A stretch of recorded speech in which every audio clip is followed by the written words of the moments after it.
bourgeois terms, it was a war between the Allies and Germany. In Bolshevik terms, it was a war between the Allied and German upper classes, and which of them won was a matter of indifference.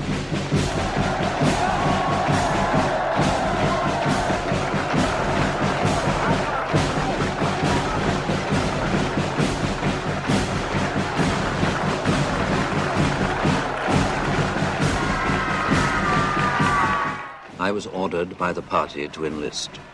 I gave my name as Petrov. They were shouting for victory all over Europe, praying for victory to the same God. My task, the party's task, was to organize defeat. From defeat would spring the revolution, and the revolution would be victory for us. The party looked to the conscript peasants, most of them wearing their first good pair of boots. When the boots wore out, they'd be ready to listen. When the time came, I was able to take 3 battalions with me out of the front line, the best day's work I ever did. But for the moment, there was nothing to be done. There were too many volunteers, like me. Mostly it was mere hysteria.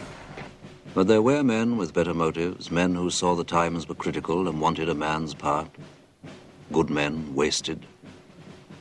Unhappy men, too. Unhappy in their jobs, unhappy with their wives, doubting themselves. Happy men don't volunteer. They wait their turn and thank God if their age or work delays it. The ones who got back home at the price of an arm or an eye or a leg, these were the lucky ones.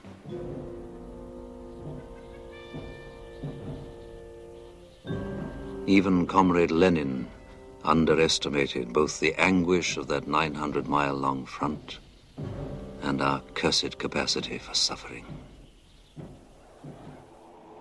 By the second winter of the war, the boots had worn out.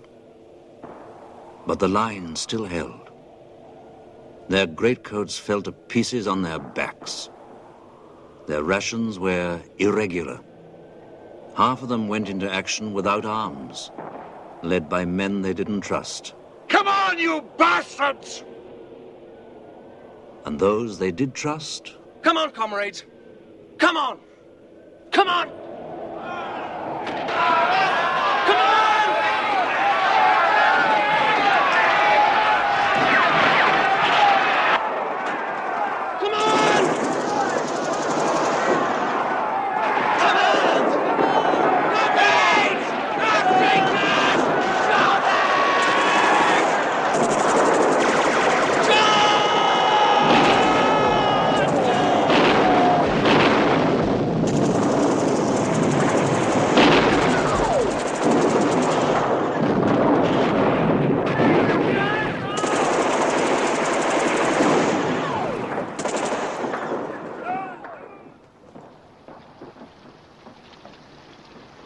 At last, they did what all the armies dreamed of doing.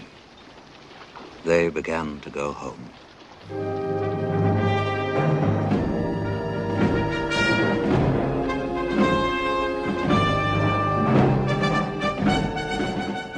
That was the beginning of the revolution.